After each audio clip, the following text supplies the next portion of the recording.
Ọlábísí Ẹ̀dújọbí ló ń pèdè lọ́wọ́ lórí ètò yín ètò wa Bísí Ológe Show lórí MITV UHF 43 àti DSTV Channel 255. Ètò tẹ́tí ń wò nípa àwọn òde àríyá lóríṣiríṣi bíi ìgbéyàwó, ọjọ́ ìbí, ìsọmọlórúkọ, àjọ̀dún, ìfilọ́lẹ̀, ìsìnkú àgbà, àwọn ìpolówó ọjà lóríṣiríṣi náà ò gbẹ́yìn o. Aago 8 sí 9 alẹ́ ní gbogbo ọjọ́ ìsinmi lẹ́ẹ̀ máa bá ọmọ yín pàdé láwọn òde àríyá ti ilẹ̀ yìí àtòkè òkun lóríṣiríṣi lórí MITV.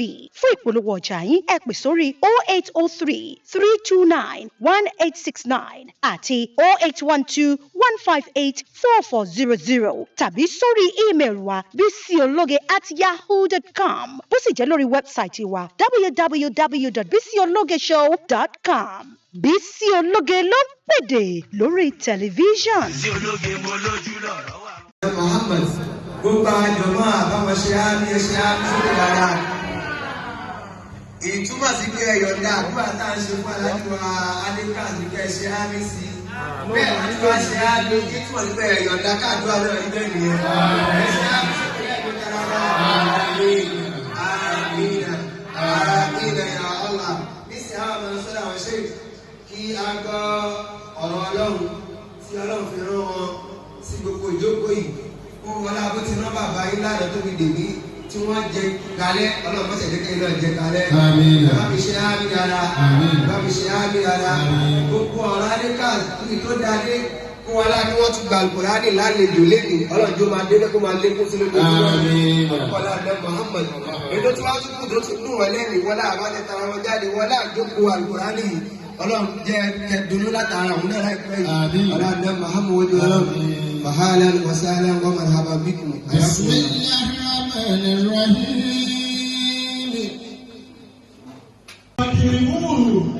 Gbogbo yín tẹ́ wọlé yẹn ní àpọ́nlé ní Ọlọ́run pọ́n ilé.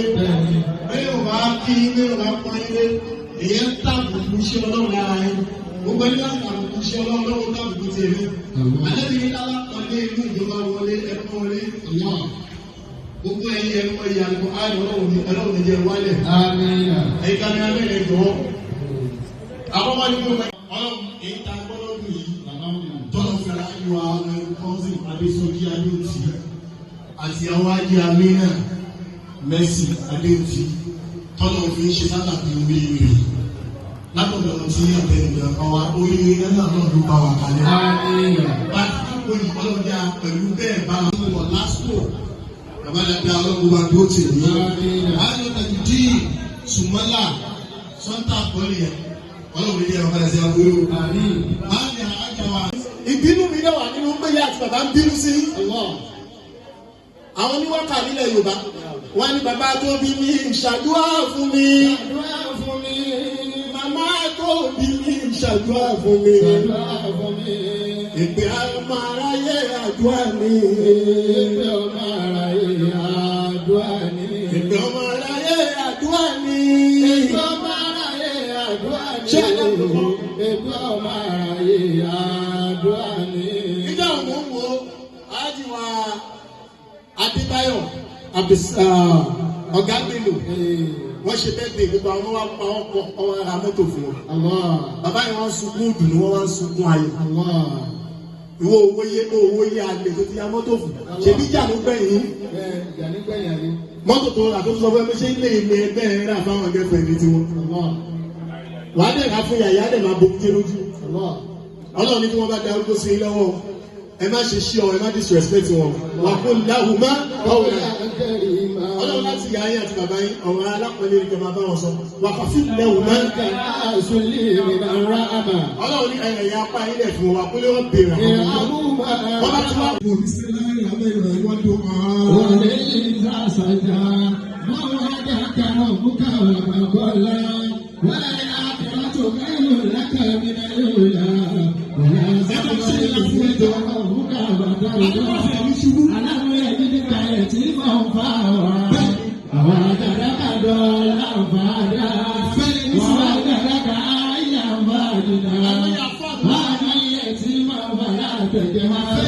Wọ́n àmì sáyé àmà látẹ̀jẹ̀ wá. Wọ́n àmà bìnrin ìbátẹ́rọ̀ bì.